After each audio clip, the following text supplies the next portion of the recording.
Seja muito bem-vinda à live do Ministério de Casais da Sexta Igreja Presbiteriana de Uberlândia. E hoje eu gostaria de falar sobre o segundo tempo. Quando a gente pensa nisso, né, já vai para o futebol, que tem 2 tempos de 45 minutos, né, em circunstâncias normais, e um intervalo. E eu me lembro de uma história que aconteceu em 1919, que eu li, né? Que um rapaz chamado Roy Heikkels, um grande jogador, a estrela do time, ia ter um grande campeonato que estava movendo o país, todo mundo atento a esse jogo e todo mundo esperando muito desse rapaz. E o que acontece foi que o primeiro tempo aconteceu e ele foi muito mal. Ele jogou muito mal, ele foi um fracasso. E daí chegou o intervalo, esse menino estava triste, acabado, e o técnico chega para ele e diz assim: o jogo ainda não acabou, volte ao campo, lute e vença. E foi isso que esse jogador fez. Ele foi, lutou e o time dele ganhou.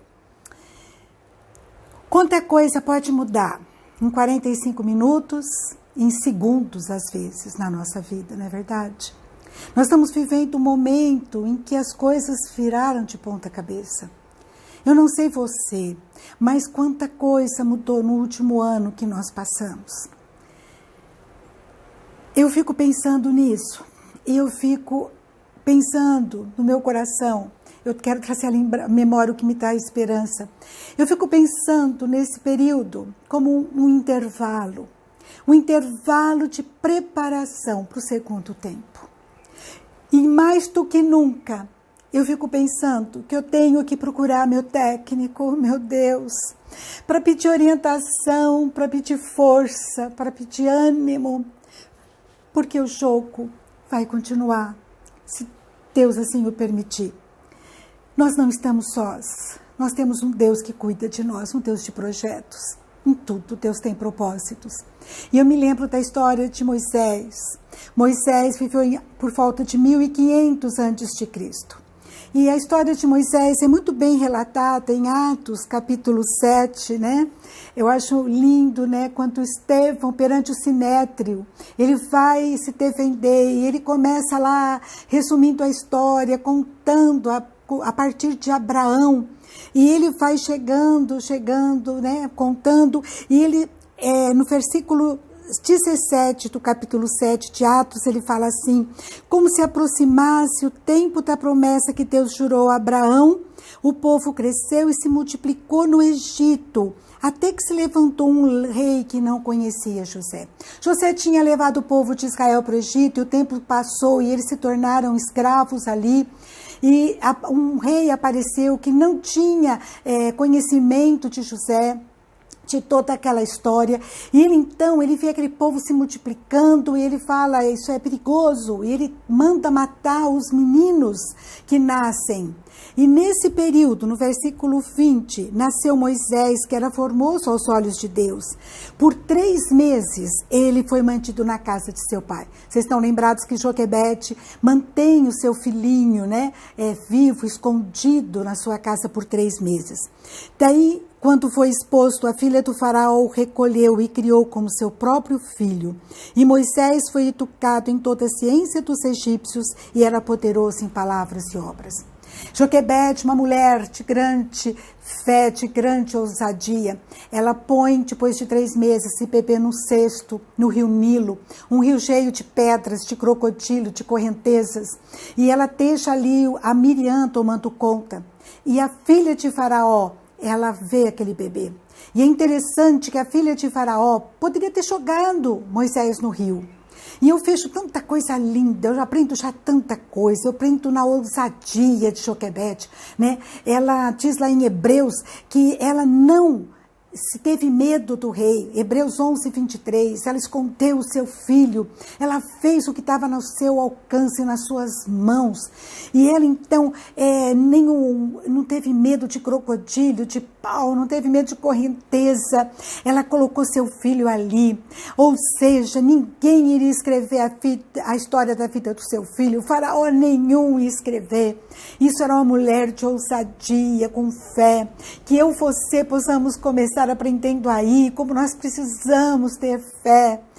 Fé com ousadia, de entender que só Deus tem o poder sobre a nossa história.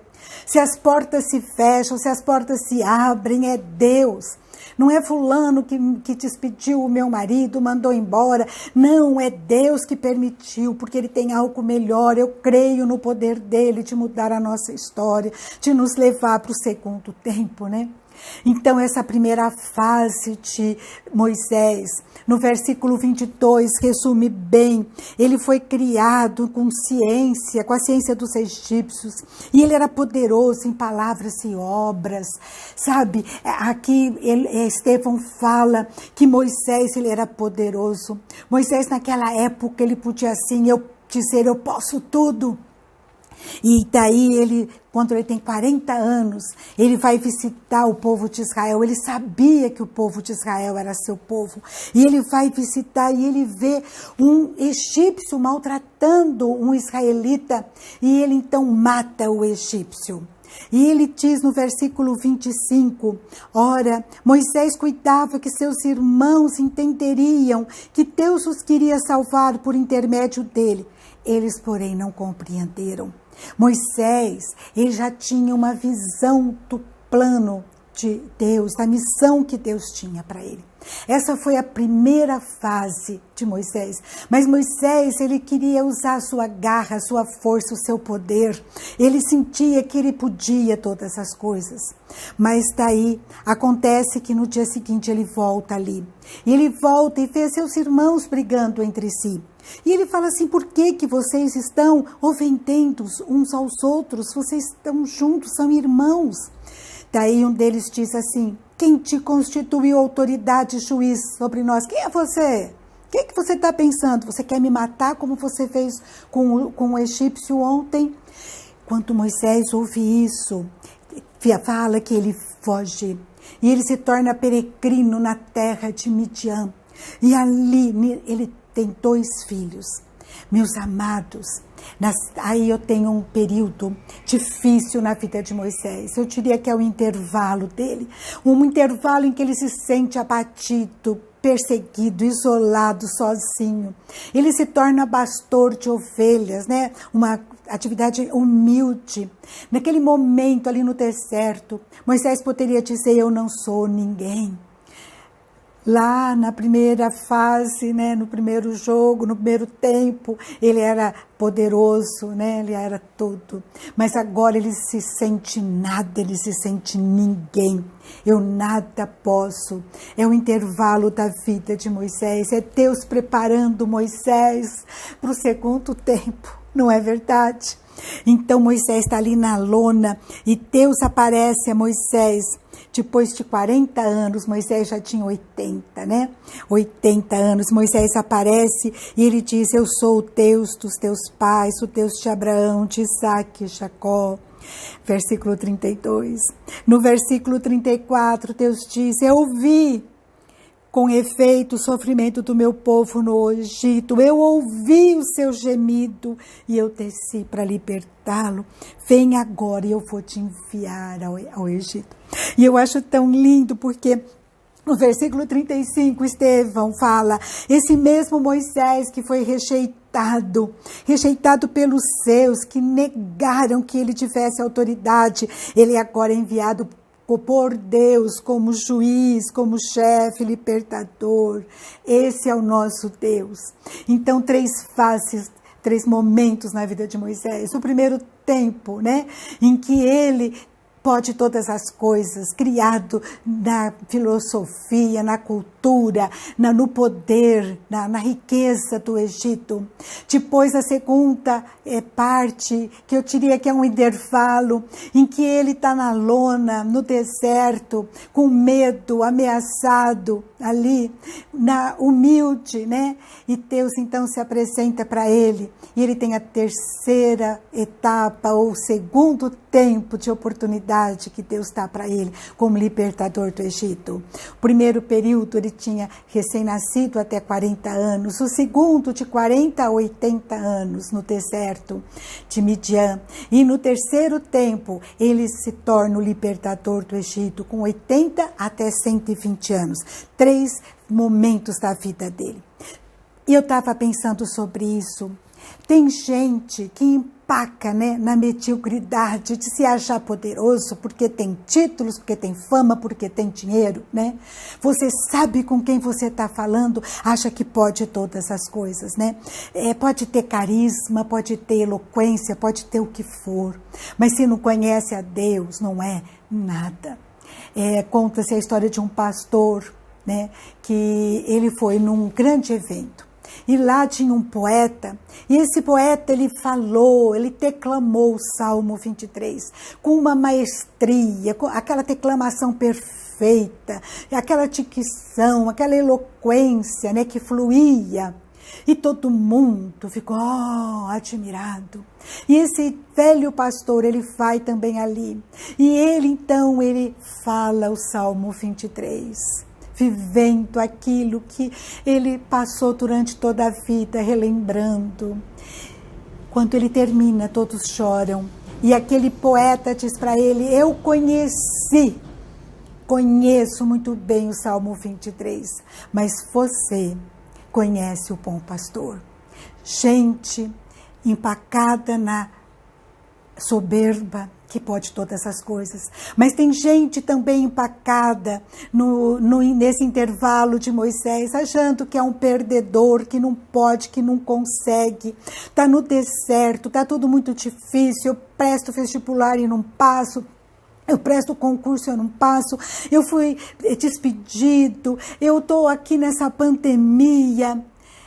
Esse é o momento, sim, de nós reconhecermos mais do que nunca a nossa fragilidade, a nossa impotência, mas a gente ir atrás do nosso técnico e pedir a ele força, coragem, oportunidade para recomeçar, oportunidade para ir para o segundo tempo, preparado por ele. É o momento de eu refletir aquilo que eu tenho errado, aquilo que eu tenho feito que tem desagradado a Deus, reconhecer meu pecado e me dispor a enfrentar o segundo tempo, a fazer o que eu preciso para mudar, a perdoar, a pedir perdão para quem eu feri, a pedir a Deus que me ensine santidade, a pedir a Deus que me ajude a enfrentar o segundo tempo. Vocês lembram de Pedro, usando essa ideia do jogo, né? Pedro, quando ele está ali, Jesus ali sofrendo, né? Ele nega Jesus 3 vezes, né?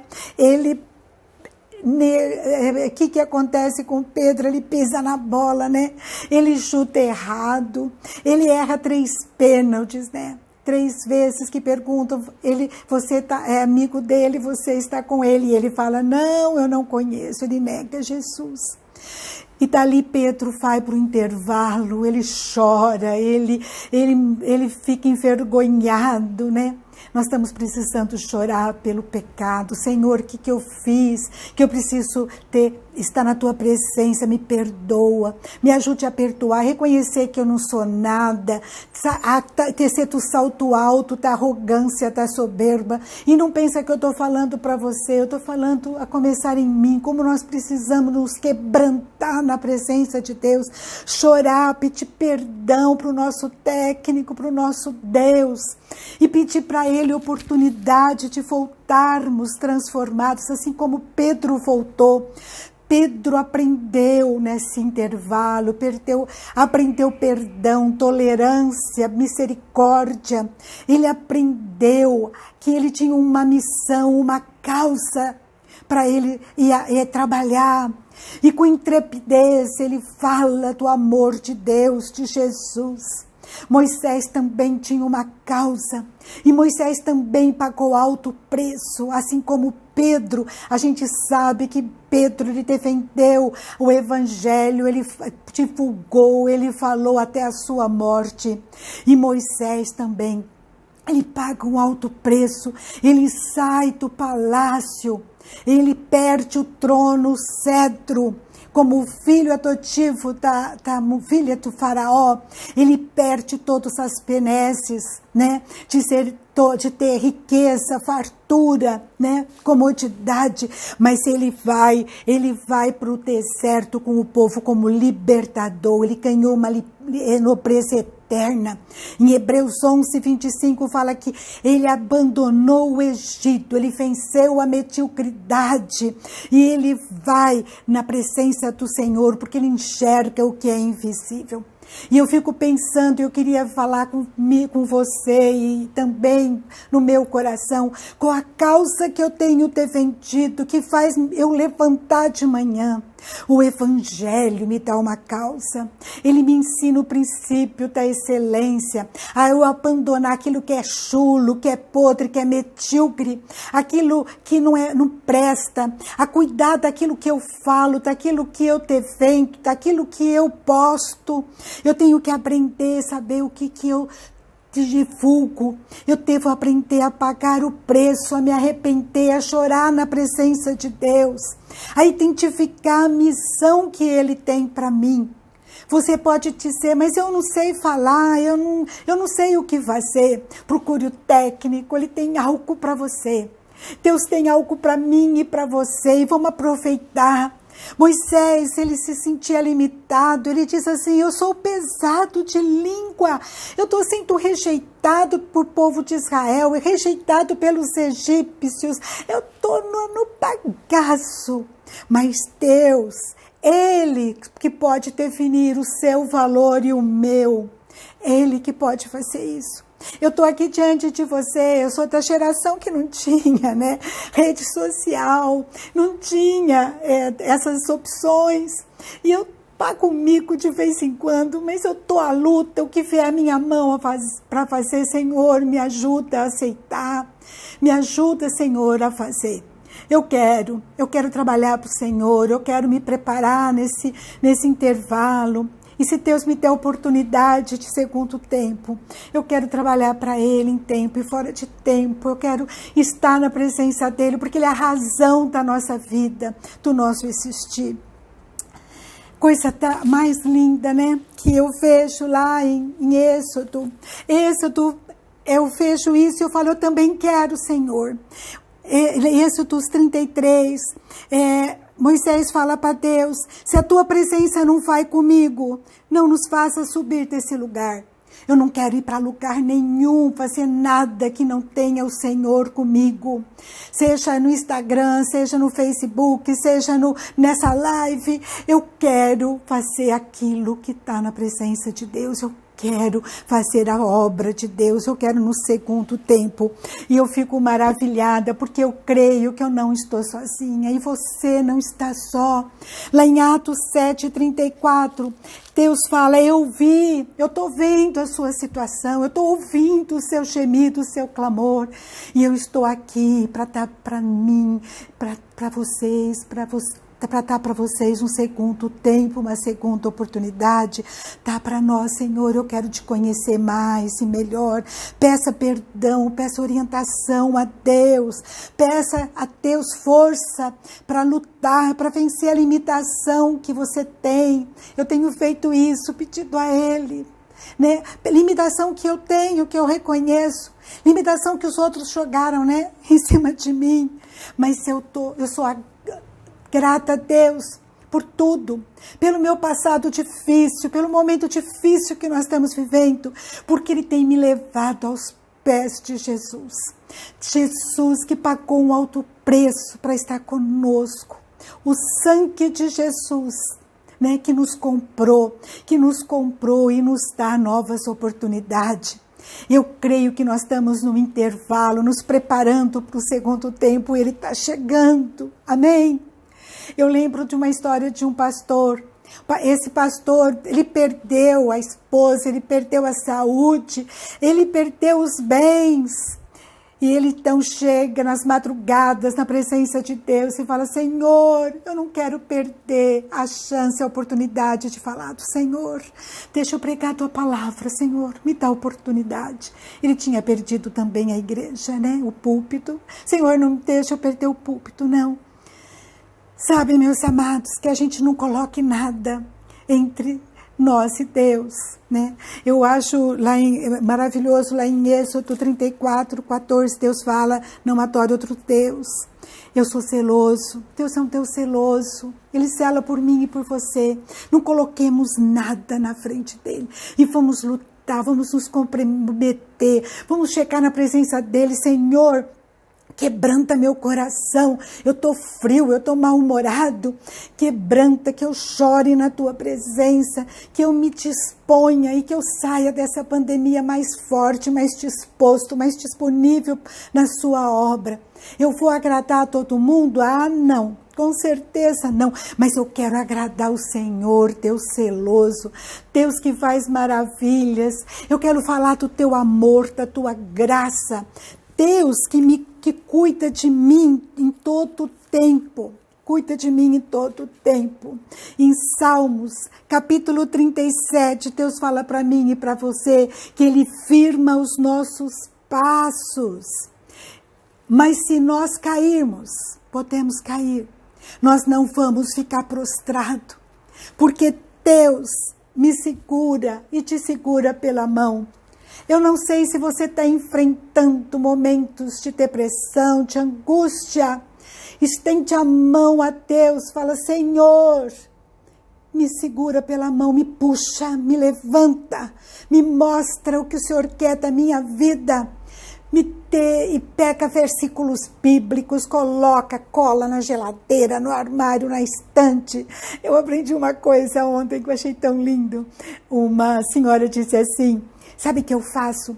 Eu ponho o meu chinelo na hora que eu vou dormir bem debaixo da cama. Daí de manhã eu tenho que me ajoelhar para pegar o chinelo. Daí eu já aproveito e oro. Olha só, a gente tem que usar de estratégia para estar com o Senhor em tempo e fora de tempo, em todo tempo, né? Para a gente estar: Senhor, eu preciso do Senhor. Eu preciso, se a sua presença não for comigo, eu não quero sair desse lugar. É melhor o deserto com Deus do que terra farta, palácio sem Deus.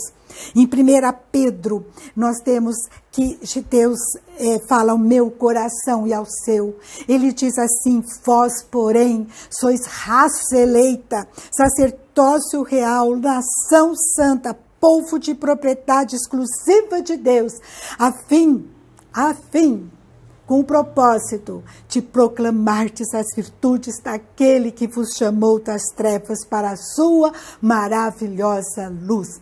Nesse jogo você não é estrela, eu não sou estrela. É nosso Deus que tem que ser honrado, glorificado por meio das nossas vidas. Toda glória, toda honra pertence ao nosso técnico, pertence a Ele, Jesus Cristo, que deu sua vida por mim e por você, o autor e consumador da fé. E é para Ele, nesse intervalo, que eu tenho que fitar, que eu tenho que olhar. Ele é o Senhor da nossa história. A palavra fala que ainda que as terras se movam, ainda que os montes se abalem, Tu és Deus. Vamos encher nosso coração da palavra. Vamos procurar esse técnico e falar: Senhor, me fortalece, eu quero ficar mais perto do Senhor. Eu quero estar na Tua presença, nesse deserto, nessa luta, nessa pandemia. Porque se a Sua presença não for comigo, nem nada traz prazer.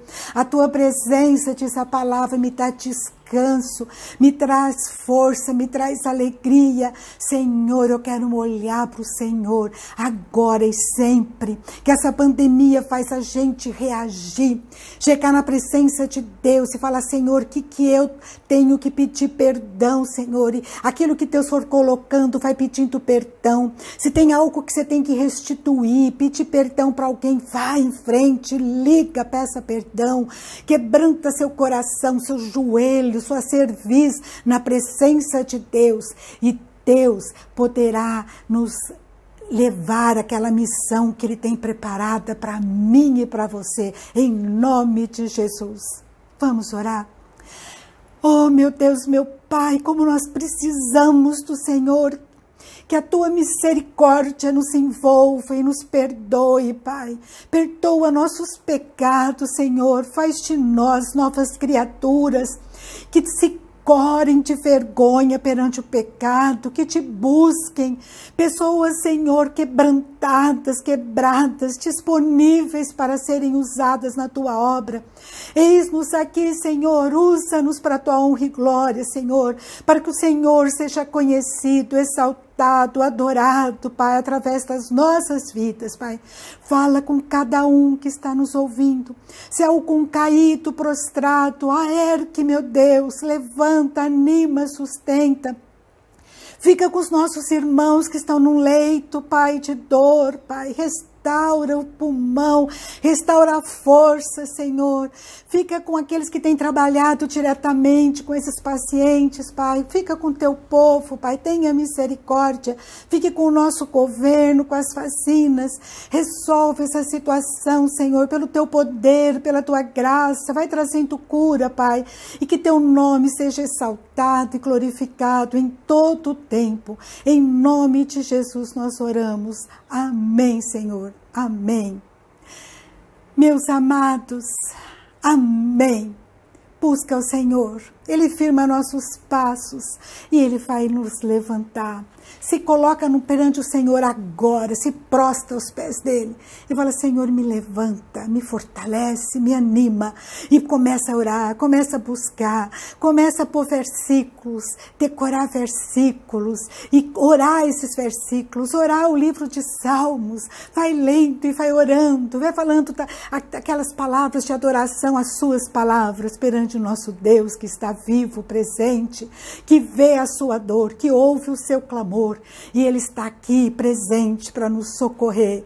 Esse é o nosso Deus que nos socorre. Deus vivo, Deus presente. Louvado seja o nosso Pai. Amém.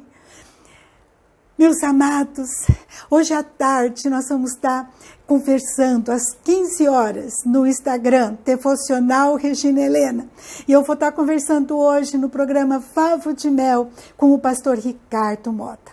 Ele vai contar um pouquinho do seu chamado quando jovem, do seu chamado agora para Uberlândia. Então não perde a palavra, vem ouvir o que Deus tem feito em nossas vidas.